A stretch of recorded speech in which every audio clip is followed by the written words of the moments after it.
हरिओम। नेता कैसे राक्षस बनते हैं उसको सुनिए। इस उदाहरण को आप समझ जाएंगे तो नेताओं के राक्षसपना को भी आप समझ जाएंगे। जैसे यदि कोई अमीर है, अपने लड़के लड़कियों को खूब पैसा देता है पढ़ने के लिए, घूमने के लिए, आने जाने के लिए, ऐश करने के लिए, तो समझ जाओ वह रईस अपने अगली पीढ़ी को बर्बाद कर दिया। जब रईस 100 रुपया दे करके 105 का हिसाब लेने लगे और बच्चे प्रेम से उसको हिसाब देने लगे, हालांकि देंगे हिसाब 100 रुपये का, लेकिन वह हिसाब प्रेम से देने लगे, बाप भी उनसे हिसाब लेने लगे, तो समझ जाओ उसके बच्चे धन के महत्व को समझने लगे, उसके सदुपयोग को समझने लगे।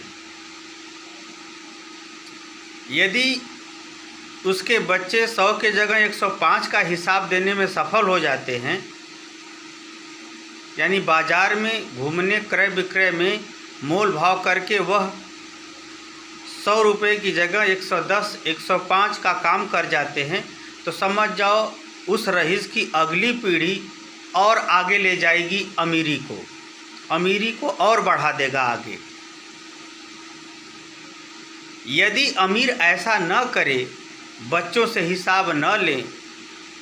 बच्चे भी धन का महत्व न समझ पाए, तो अगली पीढ़ी उसे चौपट कर देती है। ठीक ऐसे ही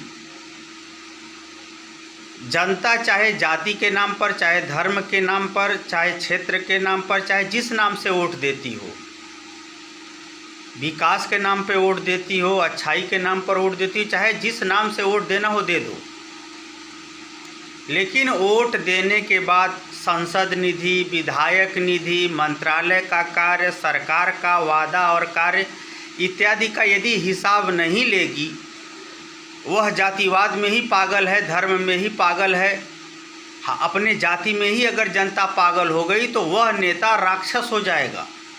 जनता को ही लूटने लगेगा, अहंकारी हो जाएगा, जजों पर दबाव डाल करके अन्याय करने लगेगा, स्मगलरों से दबाव डलवा करके अधिकारियों से अत्याचार करने लगेगा, वह निरंकुश हो जाएगा। तो जब जनता ही पक्षपात करने लगे, जातिवाद करने लगे, धर्मवाद करने लगे और नेताओं से हिसाब न ले, तो वह नेता राक्षस हो जाता है। भारत में पढ़े लिखे लोग ऐसे राक्षसों को पैदा न करें, उस पर रोक लगाएं, उस पर नियंत्रण रखें, उससे हिसाब